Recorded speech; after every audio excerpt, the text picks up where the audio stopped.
let's break into S.W.O.R.D here a little. So as we know, in the first episode, we dolly out from the TV screen, and we see a person and then some tools and things, and we see the sword symbol. It kind of looks like the rebellion symbol. No? Yeah. Anyone? Yeah, a little bit. A little. A little. Yeah. So Star Wars. And then obviously we see it on the helicopter. We also see it on the beekeeper's suit. It's not really it's a beekeeper suit. You can see it, I believe, on the back of it, and then he turns. It's actually in our thumbnail, but you can't see a face or anything. It's completely kind of blacked out. I mean, many people have paused the image, brightened it, put color on it. And what did they get? Just some random actor. Yep, there like you a go. random guy. Be actor. I actually thought, because we paused it when we watched it, and it looked a lot like Paul Bettany, but I don't think it is actually Paul Bettany. Maybe they used him as the stand-in. So what do we think the bee... I mean, what's clear also is we're hearing what sounds like a radio. We also, in the second episode, see a radio when she's at the Housewives Club at the pool party thing. We see the radio actually kind of explode, and we hear a lot of sounds. Towards both ends of the episodes, I'm pretty sure I hear Randall Park correct, reaching out or saying to Wanda, "Who's doing this to you?" So what do we think? What do we think is going on exactly? Do we think there's a villain? Is she the villain? What is a villain? What is good? What is bad? I actually have the answer for this. Oh, let's hear it. I'll actually break it down for you right now. This is a social clip. And I want you to zoom in on me when you do this social clip. I don't know. Well, I thought you said you had the... That is the answer. What? The answer is I don't know. Ravi asked me a question, and I answered as truthfully as I can. Okay, so for those who are unfamiliar, WandaVision is adapting the House of M arc in for the MCU. And the House of M, loosely, is where Wanda creates an entire universe with her and Vision together. They have babies, they interact, they do a bunch of cool... They live a life, basically. But it causes, reality to kind of crash in on itself because she's created a whole another universe. Like dimension? Yes, correct. And that is how Doctor Strange gets involved, and it becomes a whole thing, and Professor Xavier, I believe in the original one, gets involved. Lots of powerful mutants and telepaths and psychics all get involved because it's all in the mind. And no, it's in a different dimension. And so I essentially think, especially because when she sees the beekeeper, Wanda says no.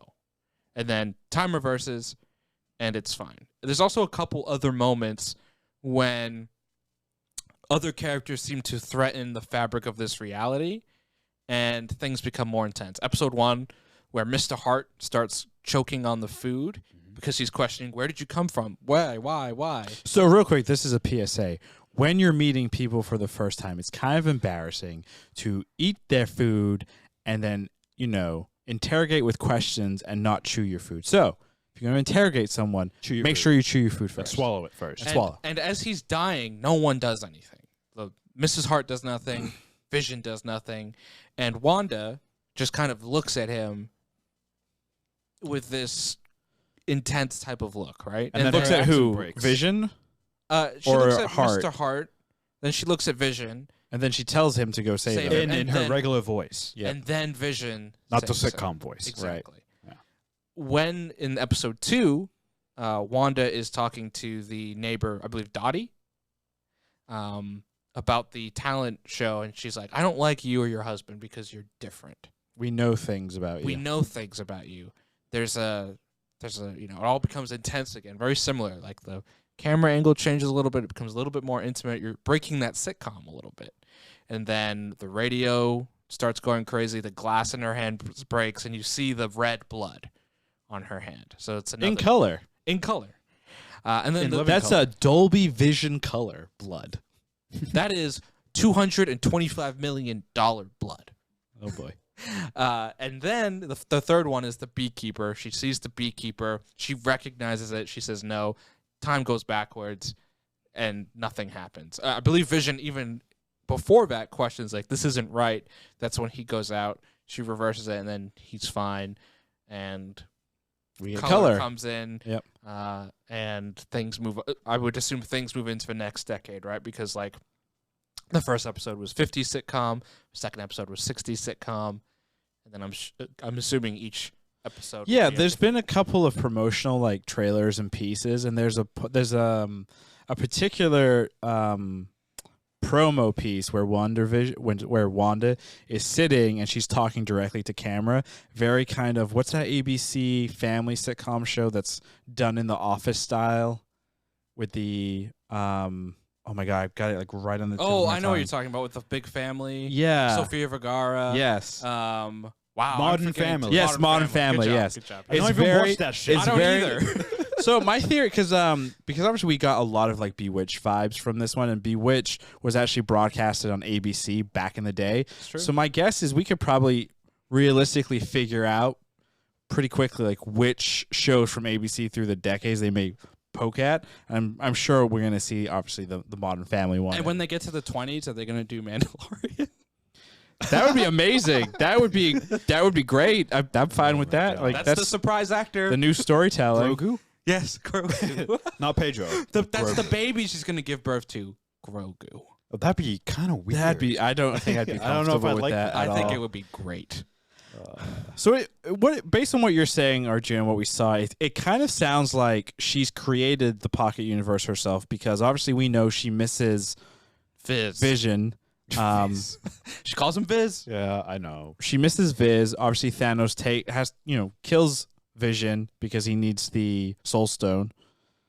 And at the end of Endgame, there's I completely forgot this, but at the very end of Endgame, she's talking to Hawkeye on the beach, and she says to him, I can still feel Black Widow, and I can still feel Vision in this afterlife, this in-between place, whatever it is." So I'm wondering, my theory is she's created this world. She's populated with, either people that are dead. Maybe some S.W.O.R.D agents have infiltrated it, like Monica Rambeau, who we first are introduced to in Captain Marvel As a child. So she's obviously older. So it would make sense that her character, being that her mother was part of the Air Force, so she probably knew about Captain Marvel. She probably grew up and entered S.W.O.R.D. So I'm wondering if this little town is populated both with dead people and with people that are real, are still alive, right? Like S.W.O.R.D agents, so like Monica's character. But like the other housewife that says that I know who you are, I think she's dead. And she's been brought back, and she's being forced to play this horrific thing. And then I also believe Wanda has made herself forget what is happening. And then there's still a piece of her brain, like a subconscious, that when she sees the beekeeper, she knows to rewind and adjust so that she can live this fantasy out. So potentially, I mean, one of the early reviews I saw about WandaVision was there's a lot of like Legion vibes here, where Legion, which was an FX show that follows Charles Xavier's son, His secret son. has we're seeing a lot of kind of similarities there, where there's a main character who you can't trust based on what we're seeing, what information they're presenting, and then there's also kind of a split personality type thing happening. So, no, this is not my theory. I don't know very much about Scarlet Witch and her comic book arc and the character in general. So this is not my theory. It's actually a very popular theory. Agnes, the noisy neighbor, played by Catherine Hahn, is actually Agatha Harkness. Oh, I saw this. Which is another psychic person. Well, she's a sorcerer. So she's a sorcerer, and she apparently is very important to Scarlet Witch in a comic book arc where she's going through some like mental illness stuff. She helps her and acts as kind of like a guide, which you kind of saw. Trains her. Yeah, which you saw in the first episode where she saved Introducing her to this neighborhood. the neighborhood, and then also being there for her when she needs to cook a meal. Providing the cat. Her husband also hasn't The been rabbit? seen. Yeah, the rabbit. The cat, Jesus, Juno. Whoa. The reality is, it's falling apart for you. Maybe I'm Wanda. Also, in the original comic books, Wanda and her brother Quicksilver are the children of another famous mutant, Magneto.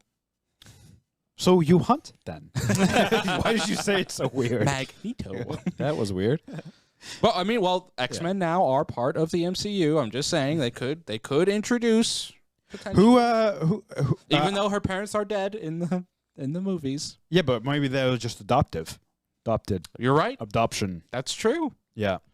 Honestly, it makes too much sense not to introduce some kind of Magneto, or at least some references to it. In fact, that's going to go ahead and be my bold prediction. I know we're jumping ahead a little bit, but my bold prediction, there will be a reference to Magneto, and I think it's going to be in the form of like Metal doing weird things. But not as her father, right? Because her parents die. They're adopted. Well, because she was adopted. Sokovia. Yeah. Because She was were adopted. potentially. Yeah, Magneto gave him up and sent him to Sokovia.